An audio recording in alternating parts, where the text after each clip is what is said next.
নমস্কার বন্ধুরা, আমিও বাঙালি রান্নাঘরে সবাইকে স্বাগত জানাচ্ছি। আবার একটা রেসিপি আপনাদের মাঝখানে শেয়ার করতে চলেছি, সেটা হচ্ছে আমসত্ত্ব। আমসত্ত্ব কিন্তু প্রত্যেকে ভীষণ ভালো জানেন, তবুও আজকে একটু অন্যরকমভাবে দেখাচ্ছি। এই আমটা কিন্তু আমি হাত দিয়ে একটু পেস্ট করে নিয়েছি, নেওয়ার পর একটু ছেঁকনি দিয়ে ছেঁকে যে রসটা বেরিয়েছে সেটা আলাদা করেছি। আর এই ছিবড়াটা কিন্তু এই যে আমের এই যে ছিবড়া টাইপের বেরোয়, সেটা দিয়ে আজকে আমসত্ত্ব বানাবো। তাহলে চলুন দেখে নেওয়া যাক আজকের রেসিপি। ওভেনে একটা কড়াই বসিয়ে এখানে দিয়ে দিয়েছি বেশ কিছুটা পাকা আমের এই যে বাদ দেওয়া যে পেস্ট, সেইটা এখন দিয়ে দেবো। এখানে পরিমাণ মতো লবণ, খুব অল্প পরিমাণে লবণ ব্যবহার করতে হবে, যেহেতু পাকা আম বেশি দেওয়া যাবে না।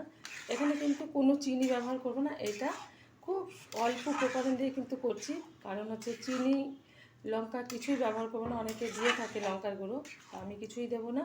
আমি এরকমভাবে কিন্তু একটু শুকিয়ে নিয়ে তারপরে থালায় ঢেলে দেবো, তাহলে কিন্তু একটু রোদে শুকালে আমসত্ত্ব তৈরি হবে। আমার এই রেসিপি যদি আপনাদের ভালো লেগে থাকে, আপনারা অবশ্যই আমার চ্যানেলটিকে সাবস্ক্রাইব করবেন, লাইক করবেন, শেয়ার করবেন। আর বাদ দেওয়া এরকম আমের পেস্ট আপনারা অবশ্যই একবার এরকমভাবে ট্রাই করে দেখবেন। আমসত্ত্ব ভীষণ ভালো হয় আর ভালোও লাগে খেতে। তো ভালোভাবে ফুটিয়ে নিচ্ছি, যেহেতু আমটা ভীষণ মিষ্টি, সেই কারণে আমি চিনি ব্যবহার করলাম না, আমাদের গাছেরই আম। তো যাদের আম একটু টক থাকবে তারা চিনিটা ব্যবহার করতে পারে। আমটা কিন্তু ভালোভাবে আমি জ্বালিয়ে শুকনো করে নিয়েছি অনেকটাই। এখন আমি একটা থালাতে ঢেলে দেবো, তার জন্য থালাতে একটা স্টিলের থালা নিয়েছি, এর মধ্যে একটু সাদা তেল মাখিয়ে নিয়েছি যাতে ভালোভাবে শুকানোর পরে উঠে যায় আমসত্ত্বটা। তো এখন থালাতে ঢেলে দেবো, ওভেনটা বন্ধ করে দিচ্ছি।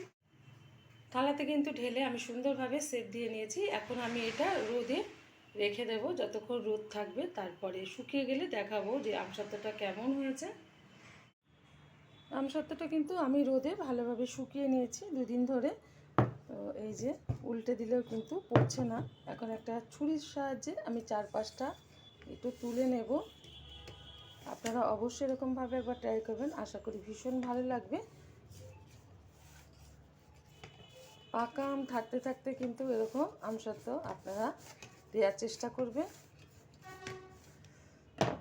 যাই হোক, তুলে দেখাচ্ছি, খুব সুন্দরভাবে কিন্তু উঠে গেছে। এই যে দেখা হবে পরের ভিডিওতে নতুন কোনো রেসিপি নিয়ে। ধন্যবাদ।